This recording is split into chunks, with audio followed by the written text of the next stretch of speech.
এই একের পর এক মৃত্যুর ঘটনা, এটা হৃদয় বিদারক। এটা নিয়ে আমরা বিশেষত কংগ্রেসের পক্ষ থেকে বহুদিন আগে থেকে আমরা এই ধরনের কমপ্লেনকে রেজিস্টার করিয়েছি এবং ইসিআই কে আমরা বারবার জানিয়েছি টাইম স্প্যানটাকে বাড়াবার জন্য। তার কারণ হচ্ছে এসআইআর তো জন ভোটার তৈরি করবার একটা মাধ্যম, এটা তো কখনোই হতে পারে না।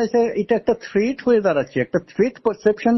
প্রায় প্রতিটা মানুষ যাদের কাছে ডকুমেন্ট আছে সেই ডকুমেন্টগুলোই আদতে কাজ করবে কিনা, যাদের কাছে ডকুমেন্ট নেই হয়তো তারা সার্চ করবে, তার জন্য যে সময়টা এটা ইনভেস্টেড হয়নি। মানে পুরো ব্যাপারটা এসআইআর এমন একটা জায়গায় পৌঁছে গেছে, এসআইআর এর নামই হয়ে যাচ্ছে ফিয়ার সাইকোসিস। আত্মহত্যার পরিমাণ বাড়ছে এবং মানুষ ইনসিকিউর ফিল করছেন। এটা তো খুব স্বাভাবিক যে আত্মহত্যা যেটা ঘটছে তার বাইরেও তো একটা ব্যাপক শ্রেণী মানুষ যারা মানসিক সংকটে ভুগছেন। তো এসআইআর তো কখনো অস্ত্র হতে পারে না তার নিজের নাগরিকের বিরুদ্ধে।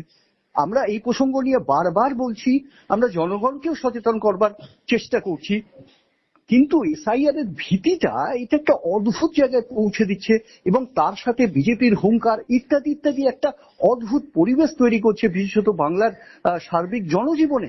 রাজনীতির বাইরে দাঁড়িয়েও যদি কেউ দেখে তাহলে দেখবে এসআইআরটা সম্ভবত একটা মারণাস্ত্র, মানুষকে মেরে ফেলবার জন্য একটা নির্দিষ্ট সেন্সিটিভ তীর। এটা তো আমরা প্রতিবাদ করছি এবং এর সাথে আমরা ইসিআই কে আবারও অনুরোধ করব যে আপনারা দরকার পড়ে আরো কিছু সময় নিন অথবা রিল্যাক্স করুন, কিছু একটা তো ভাবতেই হবে। সর্বদলীয় বৈঠক করেছেন, আমরাও জমা করেছি আমরা বিভিন্ন অভিযোগ, এবং সেই অভিযোগের আমাদের 16 দফা অভিযোগের একটাও মানা হয়নি। মানে আমরা বলতে চাইছি একটা সিনসিয়ার পলিটিক্যাল পার্টি কিছু সাজেস্ট করে তো ভেবে করে, কিন্তু তার পরিপ্রেক্ষিত অবস্থাতে আমরা দেখছি জনমানস একটা ব্যাপক অসন্তোষ এবং সংকট।